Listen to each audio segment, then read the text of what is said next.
பேசணும். அது எனக்கு ரொம்ப அதிகமாக சொல்லிட்டார். நீங்கள் அதிகமாகலாம் பேசக்கூடாது, ஒரு 5 நிமிஷம் தான் பேசணும், நாங்களாம் பேச வேண்டியது நிறையா இருக்குது. அதனால் நானும் கொஞ்சம் சீக்கிரமாகவே முடிச்சுக்கிறேன். எல்லோரும் சாப்பிட்டு ஒரு உண்டை களைப்பில் இருப்பீங்க. அந்த களைப்பு தீரத்துக்கு கொஞ்சம் பேச்சு நல்லா இருக்கணும். பேச்சு இல்லைன்னா நல்லா தூங்கிடுங்க, அது நல்லாவே தெரியுது. குருவே சரணம். அனைவருக்கும் வணக்கம்.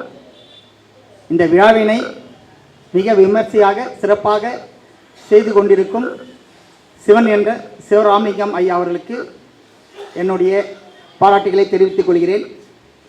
இதை குத்துவலைக்கு ஏற்றி இதை பெருமைப்படுத்த வந்திருந்த ஸ்ரீ ஸ்ரீ விஜயகுமார் சாமி அவர்களிடம் மற்றும் என்னுடைய நண்பரும் ஜோதிட உலகில் ஒரு மிக வேகமான ஒரு வளர்ச்சி நிலையை நோக்கி சென்றிருக்கிற மகரிஷி ஜோதிட நிறுவனத்தின் முகந்தமுறை ஐயா அவர்களுக்கும், சொல்லின் செல்வர் வலம்புரி ஜானம் தான் சொல்லுவாங்க.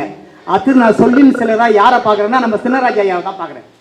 திண்டுக்கல் சின்னராஜ ஐயாவுடைய ஒரு ஜாதகத்தை சொல்லும்போது இங்கே போட்டு அர்த்தம்லாம் ஈர்த்தலாம் இருக்கக்கூடாது. பாயிண்ட் ஆஃப் வியூ, இது இப்படி இருந்தால் இது இப்படி தான் இருக்கும், இது இப்படி இருந்தால் இப்படி தான் இருக்கும், அதோடு சொல்லி முடிக்கணும். ஏன்னா இங்கே வந்திருக்கோம் எல்லாருமே ஜோதிடர் தான். ஜோதிடர் தெரியும், அடிப்படை விஷயம் படிச்சுட்டு தான் நம்ம வந்திருப்போம். சரி, இங்கே போனால் என்ன விஷயம் கிடைக்கும், அது என்ன, அந்த கணக்கில் அவர் நல்லா அற்புதமாக பேசக்கூடியவர். இங்கே பொன்னையெல்லாம் நான் பேச்சு இப்போ தான் அவர் பேச்சுலாம் கேட்டுக்கிறேன். ஒரு அற்புதமான பேச்சுகள் நல்லா அருமையாக பேசுகிறாரு. அப்புறம் இன்னும் சிலர்லாம் சங்கரையா, இன்னும் நம்ம ஜெய்சங்கர் ஐயா, இவங்க பேச்சு துரை அவர் வள்ளுவர் தரையும் நல்லா அவருடைய கருத்தை கரெக்டாக ஆணித்தரமாக சொன்னார். இன்னும் நிறைய பேர் பேச போகிறாங்க. இன்னும் நிறைய பேர் பேசுறதுக்கு சொல்கிறதுக்கு இல்லை, டைம் இல்லை. ஜோதிடன்றதுங்க நம்ம நினைக்கிற போல ஒரு 4-5 விஷயத்தில் முடிகிற விஷயம் இல்லை. இது ஒரு பயங்கரமான விஷயம். நம்ம பிறப்பே 10வது பிறப்பு தான் சொல்கிறாங்க.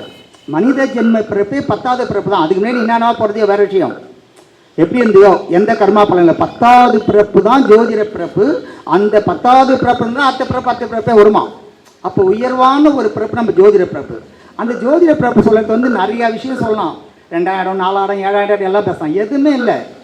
1-5-9 தான். அணுஜென்மம், ஜென்மம், அணுஜென்மம், திருஜென்மம், இதெல்லாம் சுற்றி நிற்போம். வேறு எங்கேயும் எட்டெல்லாம் போக மாட்டோம். நம்ம எந்த ஜாதகமாக இருந்தாலும் யாருடைய கர்மாவாக இருந்தாலும் இந்த கர்மாவில் தான் சுற்றி நிற்போம். இதில் கேந்திரம் கொஞ்சம் பலம் பெற்று போச்சுன்னா அந்த கேந்திரன்றது தாய் வழியில் சில நல்ல விஷயங்களே சொல்லும், அது சில பலனை கொடுக்கும். ஆனால் இது 1-5-9 நான், எனது பிள்ளை, எனது தந்தை, அப்படியே மாற்றி சொல்லிக்க வேண்டியதான். இது 1000 வருஷம் சூரியன் இருக்கிற வரைக்கும் எலக்ட்ரான், நியூட்ரான், புரோட்டான் எது வேணாலும் சொல்லிட்டு போகலாம். எது இருந்தாலும் ஜோதிட கான்செப்ட் இதுதான். இது தெரியாமலே நிறையா விஷயம்லாம் சொல்லுவாங்க. இருந்தாலும் அதுதான் ஜோதிடத்தில் அழகாக சொல்லுவாங்க. நான் முன் ஜென்மத்தில் செய்த நல்வினையோ தீவினையோ தாயின் கருவறையின் போய் வாசப்படியில் ரெடியாக நிற்குமா. அந்த அந்த அந்த அந்த வினையை அந்த வாசப்படியில் நிற்கிற அந்த வினை தான் அந்த கருவறை வெட்டும் உள்ளே போகுமா. நல்வினையாக இருந்தால் நல்வினை, தீவினையாக இருந்தால் தீவினை. இதுதான் நம்மளுடைய பிறப்பு. அதுதான் நம்ம ஜாதகம் ஒரு குழந்தை பொண்ணுன்னு தாயின் கர்ப்பத்தில் சென்றது போக மீதி உள்ள திசை இருப்பு, இதிலிருந்து ஆரம்பிக்கும். நம்ம போன ஜென்மத்தில் அந்த ஜென்மம் எல்லாம் தொடச்சி தான். அது எல்லாமே நம்மளுக்கு மறைக்கப்பட்ட ஒரு விஷயம் தான். அதில் சிலருக்கு நுணுக்கமாக தெரிஞ்சிடும், சிலவங்களுக்கு தெரிஞ்சிடும். அப்போ ஜாதகத்தை உணர்வுபூர்வமாக பார்க்கணும். ரொம்ப எப்படின்னா ஒரு லக்னம், அந்த லக்னம் ஒரு கிரகம் ஒரு ராசி கட்டத்தில் நிற்குதுன்னா ஃபஸ்ட்டு இந்த கிரகம் எதுக்கு இங்கே நிற்குது. அவர் சொந்த வீட்டில் இருந்தால் ஓகே, சரி உச்சம் பெற்றால் ஓகே. உச்சம் இல்லாமல் சொந்தம் இல்லாமல் ஒரு இடத்துல இன்னொரு கிரகம் எதுக்கு நிற்கிறார், அவர் வந்த நோக்கம் என்ன, அவர் எந்த நோக்கத்துக்காக இங்கே வந்திருக்கிறார், அதை நம்ம ஃபஸ்ட்டு தெளிவுபடுத்தினோம். அவர் யாருடைய சார அம்சத்தை வாங்கி வச்சுக்கிறார். ஏன்னா எந்த ஒரு கிரகம் நின்னாலும் அந்த சார அம்சம் ரொம்ப முக்கியம். இந்த சார அம்சத்துக்காக இந்த ஜாதகர் இந்த இடத்துக்கு வந்திருக்கிறார். அது ஒரு நோக்கம் என்ன. அப்போ அவர் அந்த அந்த அந்த வீட்டில் இருக்கக்கூடிய கிரகம், அவர் அந்த அந்த கிரகத்துடைய தன்மைகள், அந்த கிரகம் எந்த நோக்கத்துக்கு வந்திருக்குது, நல்லது செய்ய வந்திருக்குதா, கெட்டது செய்ய வந்திருக்குதா, அவர் கூட யார் இணைஞ்சிருக்கிறாங்க, அவர் வாங்கிய நட்சத்திர சார அம்சம் எது, இந்த கோட்பாட்டில் தான் நம்ம ஜாதகமே சொல்லணும். திசை புத்தி அந்த கால நேரத்தை அந்த போல் நடந்திருக்கும். சிலவங்களுக்கு திசை புத்தி வச்சு தான் ஜாதகமே நம்ம சொல்லணும். ஆனால் சில நேரத்தில் சில புத்தியில் சில நேரத்தில் சில கர்மா பயன் திசையை புத்தியை மாறி நல்ல விஷயம் நடக்க ஆரம்பிச்சிடும். அது நம்மளுக்கு ஆச்சரியமாக இருக்கும். இந்த திசை புத்தி இவர் கெடுதல் தானே பண்ணோம், இவருக்கு எப்படி சுப நிகழ்ச்சி நடந்ததுன்னா அதில் இன்னும் சில கோணங்கள் இருக்கிறது, கோணங்கள் திரிகோணங்கள் இருக்கிறது, உபேஜயம் இருக்கிறது, அந்த கிரகங்கள் வாங்கிய நட்சத்திர சார பேசிக் இருக்குது, அதை பார்க்கக்கூடிய கிரகங்களுடைய அமைப்பு இருக்குது. இதெல்லாம் பார்த்தா இது பண்ணோம். ஒரு ஜாதகத்தை வந்து ரொம்ப ரொம்ப போட்டு குழப்பிக்கூடாது. ஒரு லக்னமா, லக்னத்துக்கு இருபுறமும் வந்து செவ்வாயோ புதனோ குருவோ சுக்கிரமோ 4 கிரகம் இருந்து போச்சுன்னா அந்த ஜாதகர் இந்த ஜென்மத்தில் ஃபுல்லாக அனுபவிக்கிறதுக்காக பிறந்துக்கிறார். அவர் கர்மாவை முழுசாக அனுபவிப்பார், குறையில போகவே மாட்டார் அவர்.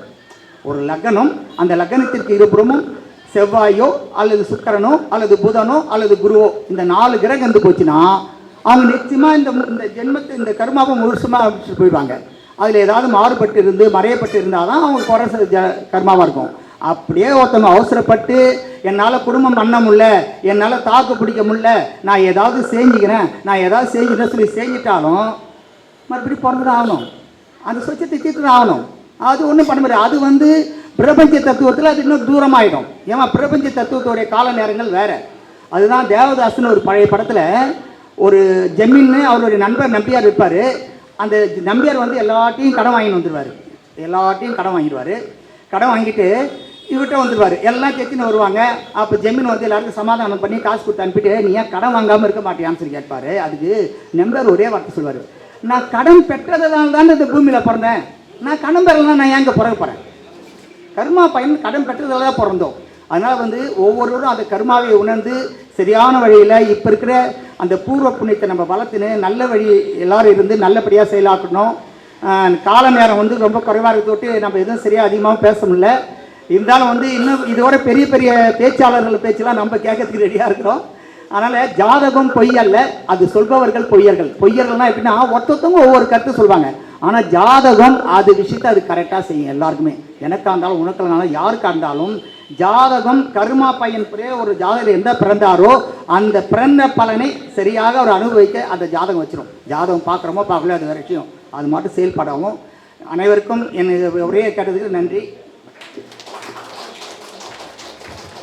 குறுகிய நேரத்தில் அவருடைய அனுபவத்தை சிறப்பான முறையில் பதிவு செய்த மணவாளன் ஐயா அவர்களுக்கு இப்பொழுது திண்டுக்கல் சிந்தாஜி ஐயா அவர்கள் பொன்னாடி போட்டி சிறப்பு செய்திருக்கின்றார்.